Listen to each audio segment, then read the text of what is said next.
I would get really mad at his depression. I would get so angry that he was having it and just be super short and snippy and just, why can't you be over this right now, right? And so I had to do a lot of inner work for me. I had to dig deep and be that pillar while advocating for myself, which is not always easy.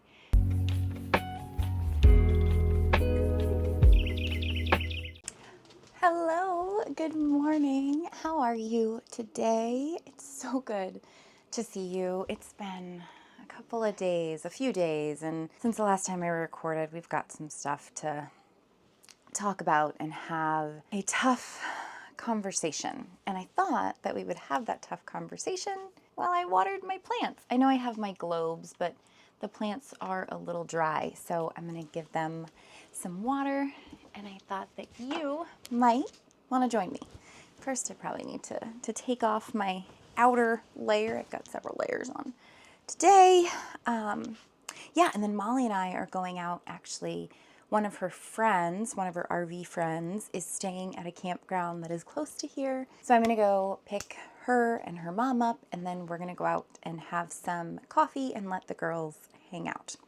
We try to do that. It's so important, like, for the kids to be able to have friends and, you know, as much as we can, make sure we're meeting up with people so that way they can see their friends. All right, let's grab you, little snake plant. This one's first up for the watering. I'm gonna come bring them over here. Actually, I'm gonna get your base on there. So let's just, let's dive right into the tough conversation. And if you saw Kyle's video, Kyle put out a video on Bussin' Bethunes. It was all about his depression he's been in. And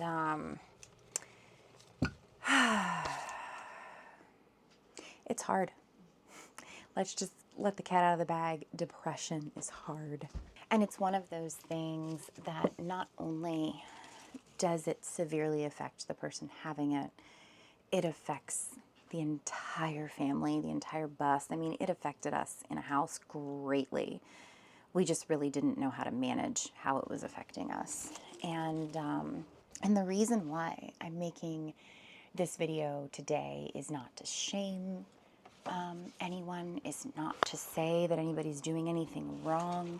It's not to try and get validation. It is so that other people that are in my situation don't feel so alone. I made a post on my community tab. Hang on. I made a post on my community tab letting everybody know that I needed some help, right? Like, asking for help is not something that comes very natural to me. When I was a kid, my emotions were not important. My emotions were not valid. If I had a concern, I really just got blamed, shamed, and criticized. I mean, I still kind of do in that sense. And so depression is really rough on Kyle. If you watched his video, he said that it takes so much out of him. It's hard because it's like this fog, right, that comes through and just sits. And what his depression does is it tries to separate him from anything that gives him joy in his life. That's an incredibly lonely place to be. So we try and give him as much support as we can, as much love, as much understanding. And I've learned that I have to set boundaries around it. And the past few days was hard because it gets to a point where, like, he doesn't listen to me anymore. He kind of becomes a different person. And that's difficult when you have your own boundaries. And he kind of gets mean in a sense. Like, it's very triggered. If he says something or does something that's very hurtful, he gets triggered. And in that trigger, it's painful. And at the same time, I know that he's not intending on doing it. He's just in this muck right now. He's in this yuck. And that's difficult when you can't see, when your eyes aren't working, when, you know, you're just in all these big emotions and you can't really regulate them. That's hard. And so it kind of, his depression, when he's in it, it sucks the life out of the bus. It does. To be very frank and honest with you, his depression sucks all the joy out of here. And when he sits in it for too long, it gets worse and it gets worse. And, you know, it's like there's no reasoning, there's no listening, there's none of that Kyle that we know and love. This is not a video to blame him, shame him, criticize him, because depression is a very real thing and many people have it. This video is an and. This video is for the partners of people that have depression, because both experiences are valid. Neither experience is right. Neither experience is wrong. They're both happening, and both experiences just want to be seen, valid, and heard. I've had to really develop my own boundaries, and I've had to stand by those, because I don't know, you know, if you're in the same situation or you have been, or it's very difficult to reason with someone who is being unreasonable. And even now, we try our best. You know, we try our best every single day, and sometimes our best just looks different than the day before. In the past few days, our best has been like down here. Usually we'll have to have some sort of reset, as I've called them, to where I've had enough. I've had enough of the depression overtaking everything, because it throws me out of my whack, because I've got to put up my shield, right, so that I don't take on that depressive energy and be a mom and still try and be a partner and be Jen. And so I don't know if that's the case for you, if your partner has depression and you're trying to help them through it. It's a very lonely, lonely place. And then, you know, you feel like you're not being heard. You know, when I bring up, if something is said, like if he says something kind of mean in depression, not very nice, not normal Kyle. And when I say, hey, I don't like to be treated that way. I don't like that. It sends him into a trigger. And then the trigger, there's really no reasoning in the trigger, because it's a lot of gaslighting. It's a lot of, when I say that, it comes back, you know, he comes back with, well, you should have known better. You should have done this better. That's not my fault. That's your problem. And that's hard. That is hard to feel that way, that your partner does not see you as valid. They don't recognize your experience as real. So that was where I was for a few days, in this muck of trying to like get him to go walk, to get him to use his tools, all while still trying to keep my boundaries in place.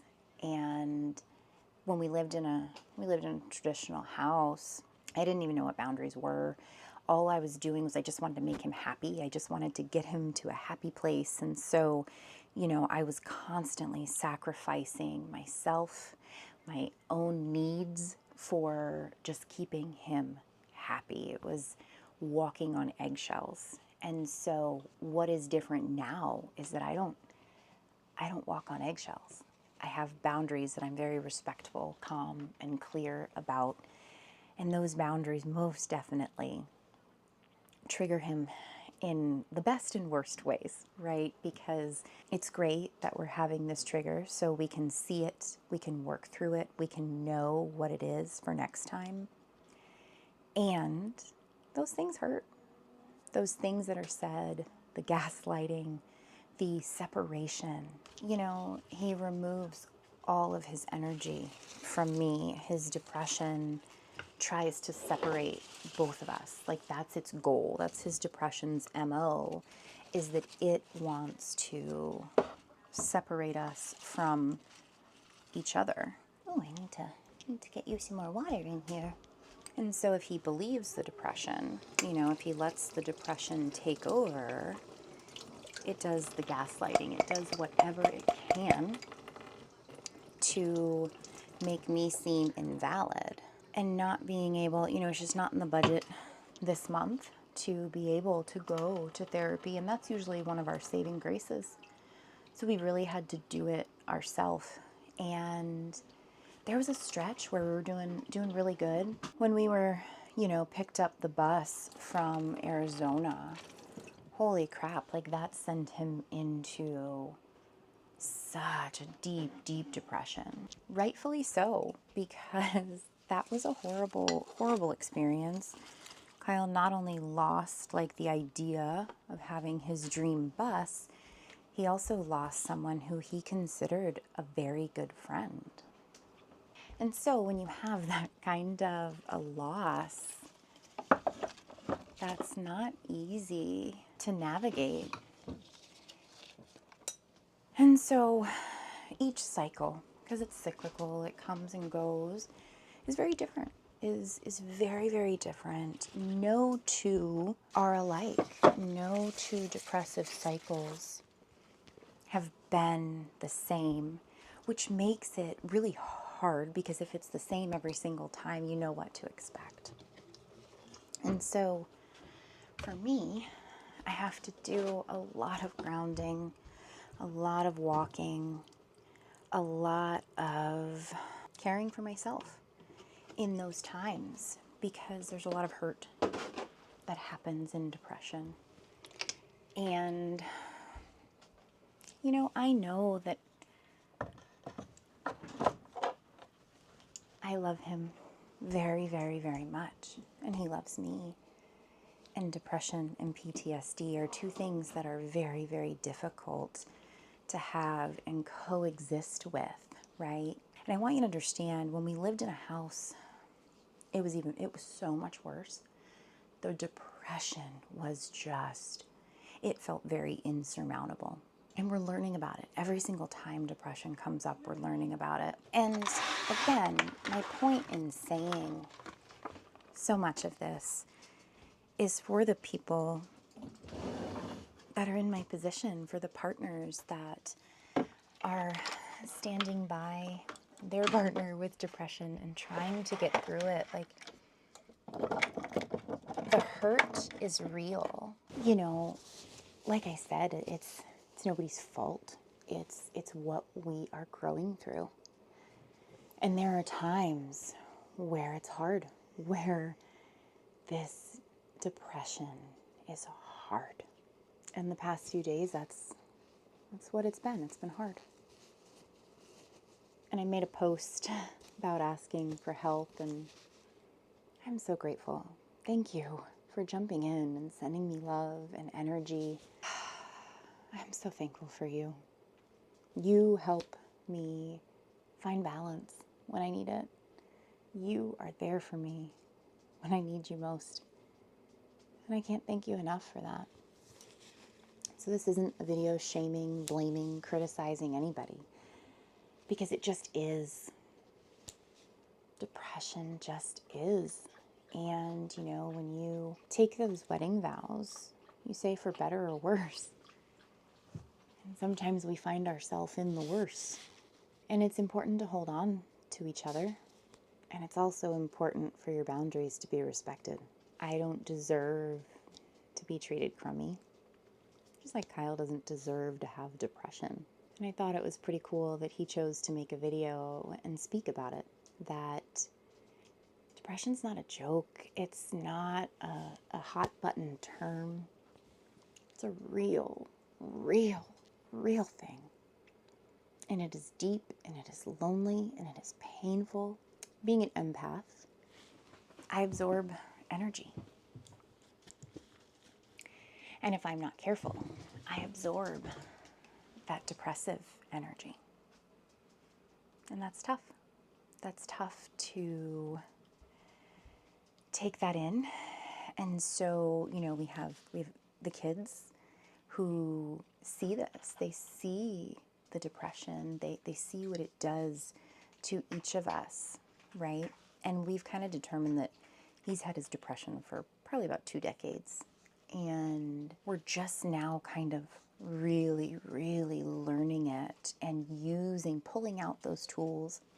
And you know what a lot of it was? So much of this was me advocating for myself, finding my balance, realizing that my experience is valid. I understand that there's depression at play here, and it's not fair to hurt me. It's not fair to be mean to me. I'm here to help. I would get really mad at his depression. I would get so angry that he was having it and just be super short and snippy and just, why can't you be over this right now, right? And so I had to do a lot of inner work for me.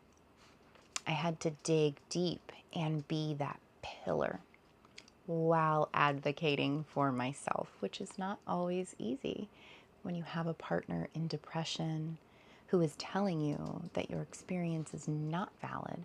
I don't agree with your emotions, and I am right. There's no making them see otherwise. And so I've learned that I have to remember the Kyle that I know and that I love and advocate for myself and say, hey, we're not going to talk to me that way. This is your depression talking. I am the person that you love most in the whole wide world, and you're hurting me. And usually after I say that, he sits on it for a couple of hours, and then he maybe will go for a walk, go do some stretches, and then come back into himself. So it's hard. It's hard to be the partner of someone who has depression because you want to blame them, you want to shame them, you want them to just get out of this depression. And it's me too. I had to learn boundaries. I had to learn it was okay to advocate for me. I had to be okay with rejection from him. Hey, Chico. Oh, Chico wanted to come say hi. Say hi, everybody. Say hello. You went out to the potties today. Yeah, we went. Oh, thank you for the tissues. Oh, thank you for the tissues. I appreciate those. Yeah, the sweetest little boys. The dogs help a lot. They help a lot with the depression and us being able to find our calm in the chaos. Theodore does DPT, and when Kyle's in his depression, Theodore is in like work mode. He lays on top of Kyle the whole time. And it's just life. No matter where we live, depression exists. And we know that being able to get out, get behind the wheel of that bus, see new places, really helps keep Kyle's depression at bay. And with each depressive cycle, we learn so much about it. We learn, okay, this was a trigger. We did this way. Maybe that doesn't work as well. And it's a learning curve because it takes both people working together for a common goal. And there's been a lot of progress. Within the last year, we've had a ton of growth. We've really been committed to not wanting to hurt the other one. And so for me, it's trying to have empathy that Kyle is in depression. And so I see that inner child of his, and I just give that inner child, excuse me, a proverbial hug, because that's what it needs. It doesn't need to be told what to do. He knows the way. His soul knows the way. He just needs to be loved. And he has to work on when he realizes he's in a trigger. He's got to go and get out and move the situation, because if he doesn't, he's going to take it out on me. And that's what the past few days were. A lot of gaslighting, a lot of hurt, a lot of accepting the wounds that his depression has caused me over the years. And like I said, neither are wrong, neither are right. We're both valid. And so if you're in a similar situation, if you have a partner with depression, it's tough, and I see you. You're not alone. Your experience is valid. You don't deserve to be yelled at or gaslit or intentionally hurt. And your partner is in such a dark space, they cannot see. They cannot see. So instead of just giving myself freely and being at his whim, and after, he gaslights and hurts me, I don't run right back to him. I stand up to his depression and I say, hey, I'm here to help you. I am your eyes when you can't see, and I will not put up with you yelling and gaslighting and belittling and making me not feel so good. That's not okay. So it's both. It's in both people working on themselves individually and as a couple. And so sometimes when that happens, we just need to take a break and take a pause, take a rest. And that's what I've been doing the past couple of days, is resting, protecting my peace. This is not an easy life. Not at all. And I know what it's like to feel alone when you have a partner in depression. And we're kind of isolated at the moment, so it's not like I'm around a whole lot of friends where I can get out and feel love and feel like I'm worth something.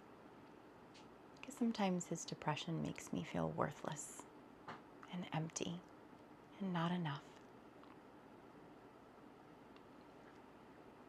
That's hard when you feel worthless and empty and not enough by your partner, while knowing that your partner is in depression and they can't see. And so the good thing is, Kyle's gotten some great suggestions on his video and some positive love about getting out, going for a walk. So many of these things, I've encouraged him to do, but it's like your partner doesn't want to see it until somebody else says it to them. And so in doing some of those things, he's been able to lift out of this depression. Well, somewhat out of it. We're working on it. When we get behind the wheel tomorrow, I think it's going to be like night and day. He'll start to feel better. And nobody deserves to be yelled at. Not at all. People are responsible for their own triggers and pulling out their tools to be able to manage their own emotions. It's not easy. It is not easy to be able to manage your own emotions, come outside of yourself, tell your ego that, no, I see you, ego, I know what you're doing. That is so hard to do. And we're working on it every day, little by little. We know better. We choose better. I'm really proud of us. I'm proud of you. I'm proud of you for getting up today. I'm proud of you for putting clothes on today. I am proud of you for saying yes to living today. You're not alone, whether you have PTSD, depression, whatever struggles you are going through right now. You're not alone in any of them. Because here, this community, we are growing down the road together. Because I have found that people, they don't want to be told what to do or any suggestions, or their soul knows the way. They just need someone to love them along their journey. They just need a hug. They just need to know that they can do this. They need to feel empowered because they know what steps they need to do. They know what is the right choice. They just need help being able to make it. So thank you for always being there for me. I absolutely adore you, and I am grateful for our friendship. I've got to finish getting ready. Molly's already getting ready. We're going to go off, and I am going to drive today, and yeah, it's going to be a great time. And we're going to have a fantastic day, grabbing a latte, getting some thrifting maybe. Molly gets to go hang out with one of her best friends. So it'll be a fun day. I am sending you so much love, so much light, and the biggest virtual hug right now in the form of my energy. Have a safe trip home. I love you so much.